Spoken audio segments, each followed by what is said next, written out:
nag bi ma fa jógee rek dafa mel ni gars yàkkamti woon nañu commencé di def mainlevée générale moo tax commission d'enquête parlementaire ñëw parce que li ñu seetlu mooy lotissement yooyu yëpp depuis bi ñu koy waajal au niveau des impôts et domaines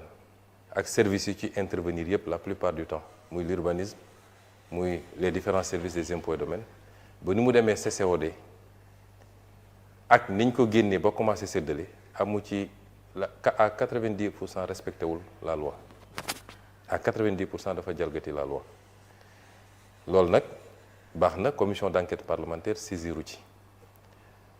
paraxe bi ñu gaawantu bi ma fa jógee commencé di def ay mainlevée ak di bëgg a séddale mën na bokk ci li justifier ay député ne nañu gaaw def commission d'enquête parlementaire ànd ak nag am na lu ciy lënt ba léegi mooy bi ñu dajalee li ñu war a def commission d'enquête parlementaire yëpp yooyu nga tudd yëpp ci la bokk yoon li mu wax mooy da ngay saisir le ministre de la justice mu wax la est-ce que am na procédure judiciaire yu ci am moom daal nee na lotissement BOA Hangar Pèlerin ak Eogène 1 ak 2 yooyu am na benn procédure bu ci commencé au niveau du pôle judiciaire financier ba daanaka rapport bi pare na xam naa ni lotissement yooyu gars yi tegoon nañ ci bët lool nag te xam naa ne am na enjeu yu ci am mais si c'est des stratégies pour contourner it du tee lañ ci war a def dinañ ko def parce que rapport yi heureusement man j'ai tous les rapports xam naa lañ fa def lépp nag on va voir yan mesures lañ fay poser te nag kenn ku ne na xam ni lu yàggul jarul def yenn yi parce que dans tous les cas la ñu diglante woon ak Sénégal yi dañ ko def su dul tout de suite nañ ko def plus tard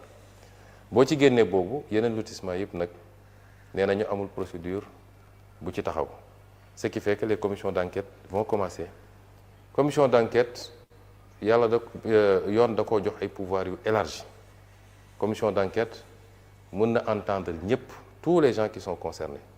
directeur général simple agent ministre ñëpp commission mën na leen entendre ba ci les privés yi nga xam ne impliqué nañ ci commission d'enquête mën na leen entendre fii ci règlement intérieur du bees bi may nañ commission d'enquête sax mu def ko des audiences publiques diffuser ko sénégalais yi xam li xew commission d'enquête mën na def des réquisitions à toutes les institutions publiques comme privées bancaires ak yëpp pour am les informations yi mu war a am commission d'enquête mën na saisir le procureur bu dee dem na ba gis ay infractions ay faits yoo xam ne susceptibles d'être qualifiés d'infraction pénale mën na saisir le procureur kon outil la boo xam ne yéex nañ koo yëkkati parce que quasiment lu justice mën a def à part àtte commission d'enquête mën na ko def te rapport am mën na continuer dem ci àtte ba ci haute cour de justice bi nga xam ne fii la nekk parce que commission d'enquête mën na constater loo xam ne concerne na ay autorités ñu voté fii résolution c'est mu dem directement haute cour de justice donc cër yu am solo la yoo xam ne assemblée nationale am na ko te dañ ko yéex a déclencher donc le non respect des PUD effectivement joxewoon naa ay instructions parce que injustice baaxul c'est vrai il y a la loi il y a le code sur le domaine de l'État il y a les décrets yi fi am mais ñëw fekk ay populations yu nekk fenn depuis très très longtemps peut-être maîtriser wuñu le code comme ñeneen ñi ni ñu ko maîtriser xamuñu les tenants et les aboutissants nga am ay hommes d'affaires yoo xam ne parce que am nañu leurs entrées et leurs sorties wala ngemb na ay politiciens ngemb nañ leen wala sax ñuy prête non ay politiciens ñu xëy rek fa nga yaroo màggee fa ñu ne la dagg nañu fii fépp léegi diw am na ci nangami hectare diw am na ci nangami mètre carré yéen ñi fa dëkk gisu leen dara neew ñu ñooñoo ko moom neew ñu ñoom lañ ko war a jox yépp mais xanaa kay nga am noo organiser ba am may leen un peu d'espace de respiration léeg-léeg ñu dagg ba aire de jeu sax du am foofu fu ñu mën a defee lieu de culte sax du fa am yooyu dafa war a jeex ci Sénégal bi ñuy bloquer affaire yi loolu bokkoon na ci lu tax soo jëlee Wakam c'est un village traditionnel yàgg nañ joytu ne amuñu sax aire de jeu bu ñu mën a defee benn stade pourtant am nañu équipe bu demoon ba première division joxe woon naa fi instruction pour que li ñu leen bëggoon jox Eogène ñu mën koo jot mais bi ñu demee ba gis ne Eogène am na problème à la fois physique et juridique dama ne ancienne piste bi am na benn 10 hectares bu fi ne woon ma jox instruction ministre de l'urbanisme ne leen xool leen foofu nu ngeen fay génnee 2 à 3 hectares pour que ñoom ñu mën a am bërëb bu ñu tàggatee yaram kon yooyu il faut que ñu koy intégrer dans la dimension les commissions d'enquête parlementaire ci sujet bi di sujet foncier bi comme tous les autres sujets dañ ci def seen liggéey boobu mat sëkk incha allah da ngay gis suñu ne commission d'enquête parlementaire ay nit di wax rek soi-disant société civile ak yooyu ñii naan na justice saisiru en fait dañu bëgg a protéger ay nit parce que loi dafa ne dès que la justice se saisit la commission d'enquête est dessaisie léegi nag ñoom su ngeen fàttali ko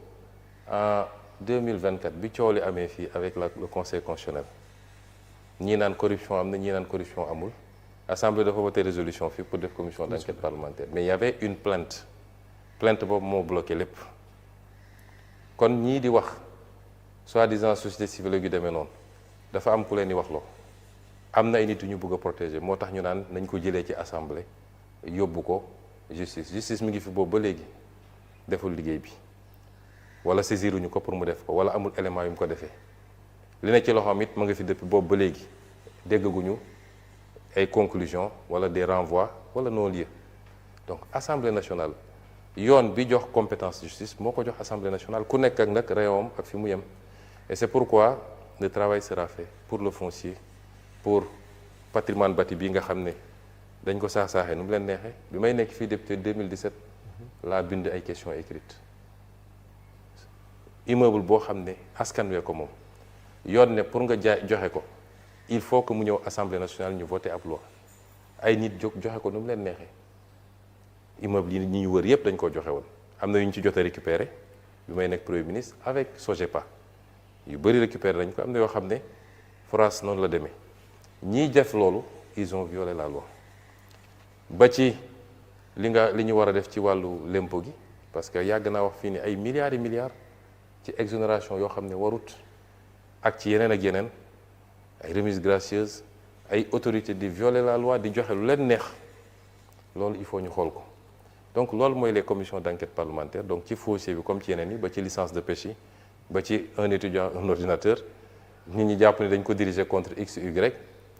ci ngay dégg ñu naan les gens utilisent l'Assemblée nationale pour régler des comptes. Oui. D'accord. Pour régler des comptes il faut que compte am d'abord premier débat bi mooy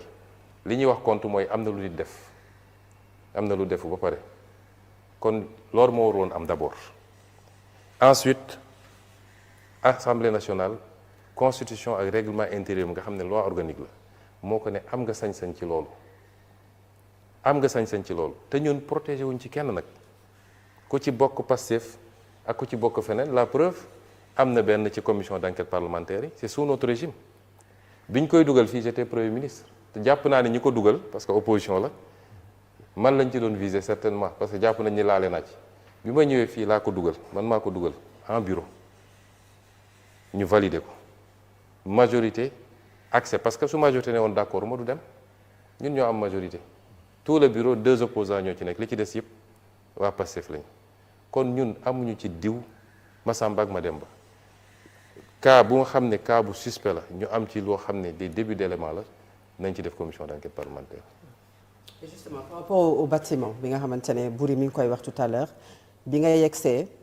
juste après bi ñu nga nekkee premier ministre bu Sénégal daanaka dogal yi nga jël bokk na ci arrêter tous les chantiers le secteur du BT a été très affecté pendant 2 ans presque le secteur du BTP est à terre est-ce que c'était une décision bien réfléchie xalaat nga ko bu baaxoon. non loolu bloqué wul le secteur du BTP le secteur du BTP loolu bloqué wu ko parce que amul kenn koo xam ne yor nga ay kayit en règle parce que man le travail que j'avais demandé ça a duré quelques mois après la ñu commencé di libérer di joxe les quitus ma joxe instruction waa DGESCOS ne leen ku remplir les critères ma génne benn circulaire ne ku remplir les critères ku ñëw andi papier bu wane ni moom terrain bi te joxuñu ko juróom wala fukk wala ñaar fukki terrain mun ngeen ko defal mainlevée mu dem liggéey parce que lan mooy problème bi da ngay gis kenn koo xam ne parce que bokkoon nga ci ancien régime bi wala parce que am na loo séq ak diw ñu dagg lotissement fii Wakaam jox la loo xam ne boo ko dajalee mat na 1 hectare ou 2 hectares jox la ci 10 terrains 15 terrains 20 terrains loolu loi da ko interdire suuf si sénégalais yi ñoo ko moom loi dafa ne chaque sénégalais a droit à accéder au foncier yow mi Fatou Abdou mun nga dem impôt domaine def sa demande déposer dama musuma am terrain Sénégal parce que les lotissements administratifs pour ñu joxe ko li ñuy njëkk a vérifier mooy kii ñuy jox est-ce que am na terrain ba pare Ndakaaru amaana am na Saint-Louis bokkul ak Dakar mais su dee biir Dakar dañ naan est-ce que kii loolu texte la de du man maa ko inventé dañ naan est-ce que kii musoon nañ ko jox un terrain un bail nga xam ne c'est presque gratuit tu ne payes que les redevances et les droits de bornage bu dee mës na am ñu ne ko déet bàyyil beneen Sénégalais am kon soo defee lotissement am na fi ay hommes politiques du ma tudd tur ñoom rek jox nañu fa loo xam ne mënoon na sedd 20 25 30 Sénégalais ñu jox leen ko loolu ça pose problème man leen donc képp koo xam ne mi ngi ci lotissement bi benn attribution la am vérifier ngeen première attribution am la def leen mainlevée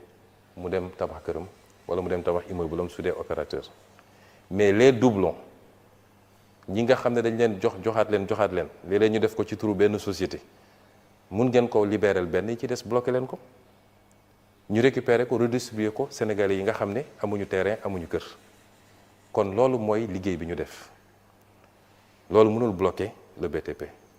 mënul bloquer liggéey bi peut-être que dafa am un ensemble li wax ko BTP moo xuri ñeneen ñi mooy on a hérité d'une situation économique extrêmement délicate le programme avec le FMI est suspendu parce que fii loo fi mënti wax tamit l'essentiel des activités tourne autour de ce que l'État libère État bu amee problème rek ci loolu bokk na ci li ñu war a génne définitivement on peut y revenir mais l'essentiel des activités tourne autour de ce que l'État fait moo tax su État bi sëqatee rek ñeneen ñëpp dañuy soj mais c'est un ensemble de facteurs qui a ralenti le BTP ànd ak nag booy dox biir Dakar di nga gis ni BTP mi ngi continuer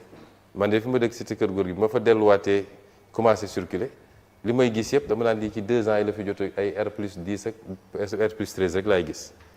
donc loolu mënul bloquer durablement le secteur du BTP et si c'était à refaire on le referait parce que dafa am loo xam ne faire l'État sur le passif la mais ensuite poser des actes pour que plus jamais loolu amati parce que au-delà de ces aspects-là mais le foncier est une bombe sociale soo demee tribunal l'essentiel li ëpp ci contentieux yi ci foncier bi la li ëpp ci contentieux yi foncier bi la et c'est une bombe à retardement gis nañu fii en 2023 mais ay xeex yu métti am na ci foncier bi ba bakkan rot ci fii à Ngor ci benn morceau de terrain man bi ma egsee en tant que premier ministre j'ai dit restituer ce terrain-là à la communauté de Ngor puisque école lañ fa bëgg a def collège et on trouve un autre local un autre lieu pour la gendarmerie il y a beaucoup de conflits fonciers yoo xam ne on aurait pu les désactiver bu ñu respecter woon juste la réglementation donc il fallait vider le passif mais il fallait faire de sorte que loolu dootul amati Sénégal et c'est important et si vous avez vu ce qui s'est passé à Mbour 4 Ville Nouvelle Bande des Filao Guédiawaye bi les lotissements de Dakar le littoral bi ça fait partie dina bokk ci commission d'enquête parlementaire yi littoral bi gis nga am na benn zone bu nekk fii wetu clinique bi nekk ci corniche bi comment ça s'appelle la clinique c'est pas Bellevue soo demee ba wetu Mermoz d'accord. il y a une clinique booy wàcc noonu ci contrebas bi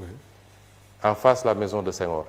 ok vous allez voir benn bayal bu mag bu nekk foofu je l'ai fait bloquer parce que dañ ko tongtonge et moi j'ai considéré que loolu il faut restituer ça aux Sénégalais ils ont besoin les Dakarois ont besoin d'avoir des espaces il faut que ñu aménager ko mu doon un espace récréatif conditions yi ñu ko tongtonge respecté wuñu la loi à la base di nga gis ku ñu defal titre foncier directement bàyyi titre foncier alors que tegagul une brique pour nga remonter ba gis ban CCOD moo ko def ça c'est quelquefois très difficile yu mel noonu bëri na ci et si c'est à refaire je le referai 1000 fois parce que réew dafa war a dox ci ñaar benn bi mooy ñu respecter les lois qu'on a votées ñaareel bi mooy lu ñuy def nañu xam ne nous sommes 17 millions de Sénégalais accaparement akimo ñenn ñi parce que jege nga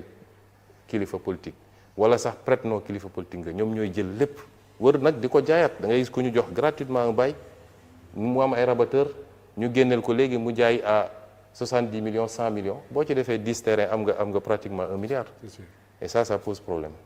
Et dañu ñëw ci fonds politique ou fonds spéciaux ça occupe le débat depuis ay weer wala sax ay at a ngi nii parce que Ousmane Sonko opposant ci benn déclaration wax na ci fonds politique dafa xaram benn nit waru ko jëfandikoo ba jël exemple jaaykatu gerte caaf bi nga xam ne dërëmam ak ñaar dërëmam moom la ñu dajale mu nekk fonds politiques et spéciaux Ousmane Sonko bi mu nekkee premier ministre ci ab déclaration aussi ñëw nga ci fonds politique yooyu nga xam ne yenn saa yi am tuuma yu jóge ci nit ñi dem ci yow que dem sax ba ne xëy na bu ñu tuddee yenn somme yi jëmale ko ci yow daa dem ba kalaame leen ak yoon bi ci mujj mooy dernière fois bi nga xam ne ci nga nekkoon premier ministre bi ñuy def question d'actualité à l'Assemblée nationale nga ñëw ci lim bi nga am ci wàllu ko fonds yooyu nga xam ne moom lañ la jagleel mu toll ci 1 milliard 770 millions de francs CFA ndax yow yaay premier ministre bu Sénégal bu njëkk a am fonds politique ak ndax primature dana ko jagleel fonds politique yooyu